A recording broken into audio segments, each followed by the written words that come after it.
Mike at it. I was thinking about when the baby was making his noises. I'm sure he's saying all kinds of things. I just can't quite get it.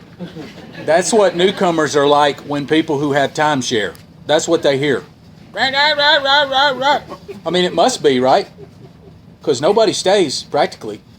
But so what it tells me is that each individual, it's up to me to open my own ears and listen to what's going on. Also, as somebody who's been around for a while, it's also up to me to say things from time to time that may wake somebody up. Because, see, we get so used to parroting what we heard in the last meeting, droning on and on, everybody's sharing the same shit, and everybody's asleep. Well, it's my job to wake folks up. Page 92, where we talked about the topic starting, talks about saying some of that stuff. I need to wake some folks up. It talks about on 92, it says, tell your guy that many are doomed who never realize their predicament. That means, motherfucker, you're going to die. Now that's, you're not supposed to talk about that at career day at school, and it don't get you too far in country club locker room. But it's really what you're supposed to say to people who are new. Hey, this is serious business. This isn't romper room.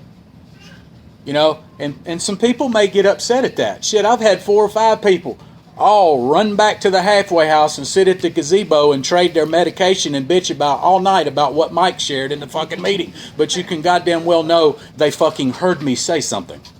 And it made them think. 94 talks about perhaps you have disturbed them with your talk of alcoholism. This is more to the good. The more hopeless they feel, the more liable they are to follow suggestions. Somebody can correct me if I misquoted that. I don't think I did. So I think it's important for somebody to sit me down and say, when I get here, who do you think you're kidding, buddy? Just like Dr. Bob told one of these guys a long time ago. The guy came to Dr. Bob and said, Dr. Bob, the good old timers. He goes, I don't know what happened. This is somebody that relapsed 5 times. This is why we don't have white chips in the bin because, and I don't even want to speak to that. How can a meeting get out of white chips? But he's coming in and out about 5 or 6 times, and I don't know what happened, sir. And Dr. Bob said, hold on a minute, buddy. You walked in the bar, you sat down, you ordered the drink, and you drank it. You're taking up a bed that could be used by someone who wants this thing. As far as I'm concerned, you stink. And that's a quote. So, these things that are talked about aren't talked about to be funny or to make the pages come out even at the bottoms. It means that we're supposed to wake up these people that truly are asleep and say some things that maybe challenge their belief system. Maybe upset them, but it will get them thinking. Another movie talked about you can't speak nicely to the disease. You have to hit it over the head with a 2x4, and then you find you've got its undivided attention. Because somebody talked about an Alzheimer's support group. This whole outfit is an Alzheimer's support group. Because what is the one thing that everybody that comes in here that leaves does? They forget how bad they wanted to quit this time. Even Bill W. in his story, does he not say, what happened to my high resolve? Oh, he called Alzheimer's. He forgot. This is an Alzheimer's support group. We're doing nothing but try to get people to not forget. And it's so fucking easy to forget. Because just about as soon as we get the gift, right? We let up on spiritual program of action. We let up on our meeting a day that was so seriously in the beginning. And then all of a sudden this stinking thinking comes in or whatever it comes up looking like. I just see them come back a decade later, all skin up, looking like the life suck out of them, going, I forgot.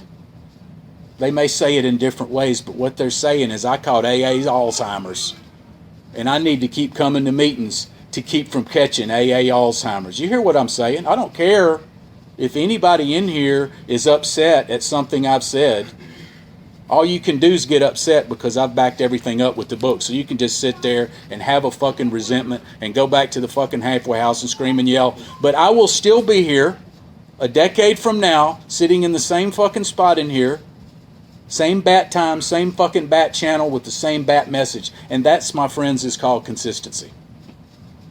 Because the one thing I need to realize and I need to instill in people who are coming in and out, Or maybe instill to the person who has the opportunity to make this their first time and only time. Let's make it last, buddy. That's what this is about. This isn't about a revolving door. Let's do what we can do to never have to go back through that hell again. You know, I need to remember something that Dr. Bob said in his story, and I'll end with this. He talked about he had to realize that drinking was a privilege, not a right. And he had so frightfully abused his privilege that he don't get to drink anymore. And there's no sense in squawking about it now. I'm not squawking about it. I'm not squawking about not being able to drink. AA's taking nothing away from me. Drugs, solid alcohol, whatever the hell you did, it doesn't matter. It was a privilege, not a right. And I was running around thinking it was a right and treating everybody else in my life like it was a right and treating everybody else in my life like they had no rights. Because what I wanted and did was paramount, and fuck anybody that didn't like it. You know I'm telling the truth. These steps enable me the opportunity to swallow some serious bitter pills about myself and own some shit that I would have never even admitted when I was out there. Why? Not because I was in some meeting where everybody's parroting and droning on and everybody's snoring, but you can't hear it, but they're really asleep. I'm talking about because they went in a meeting and somebody shook their fucking ass up. And maybe, just maybe, it woke them up enough to do something about it. I've done something about it. It's y'all's turn. I highly recommend it. It's not easy. Certain trials and low spots. Bill wasn't joking on page 15. Life still shows up, but the good far outweighs the bad. I've had a spiritual awakening as a result of these steps, and I'll pass.